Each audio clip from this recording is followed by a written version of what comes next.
It is that time of year, and parents are looking at sending their children back to school, and no one really could blame you for having concerns. Everybody's worried about COVID, of course, but Parents Magazine did a study over the summer to determine what parents are fretting over this year. Editor-in-chief Julia Edelstein shares what she found and some tips to help you get through the first few days of class.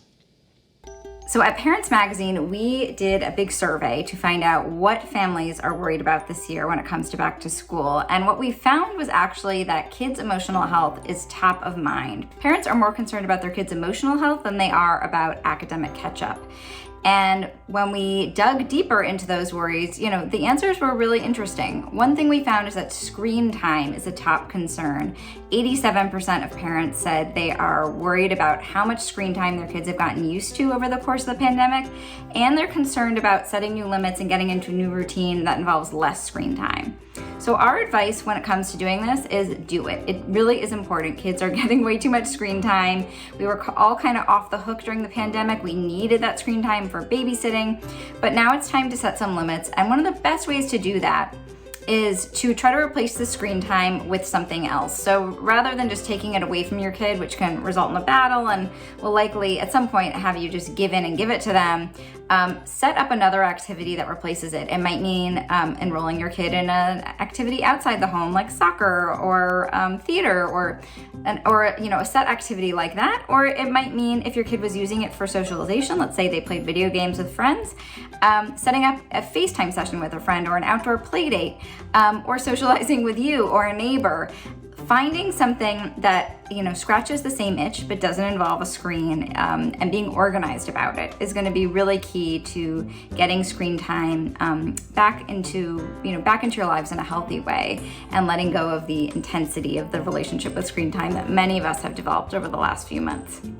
Another concern a lot of parents have about sending their kids to school, which we don't hear about very often, but really is a common concern, is kids worry about using the bathroom at school. You probably know if you have a kid who is concerned about this, but you might not, because maybe there is a very loud flush at your child's preschool and you don't know that toilet is so loud. So you may want to just prepare your child. If you can go visit the school and check out the bathroom in advance, definitely do that. Now is also a great time to practice using public restrooms.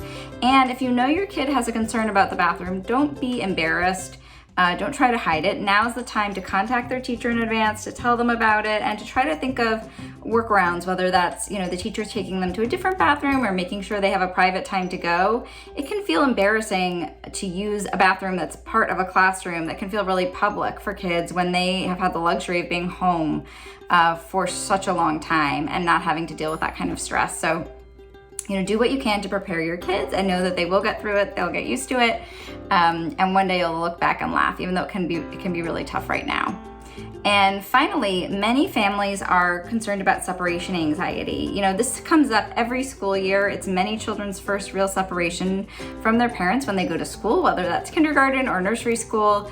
But even kids who are older may experience separation anxiety this year because they have been home for a while. They have gotten used to seeing their parents more, and it can feel intimidating to be gone all day at school, having meals, and everything else, and not being home. So again, practice is so important.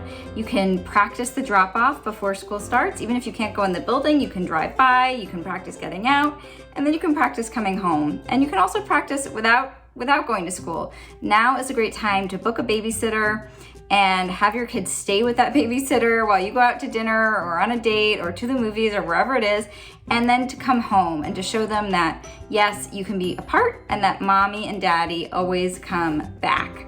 It also shows your kids that they can trust other adults, that if it's an adult that you trust, then they can trust that adult. Finally, when it comes to separation anxiety, one quick tip: don't make a big deal out of it when the time comes to do it in real life. So on that first day of school, whether your child's getting on the school bus or you're dropping them off, make it a quick goodbye. Say, I'll see you later, have a great day, stay upbeat, stay positive, keep it short. The longer it drags out, the more likely you are to get to those intense tears and for it to become, a big memory in your child's head.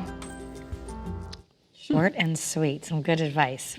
All right, you can find your great back-to-school tips on parents.com or in this month's issue of Parents Magazine. Parents Magazine is published by the parent company of the station, the Meredith Corporation. We've still got more better for you on this Wednesday. Up next, 1% commission on a home sale? It's not too good to be true. We're going to be telling you more about it next. Better Connecticut is back in 2 minutes.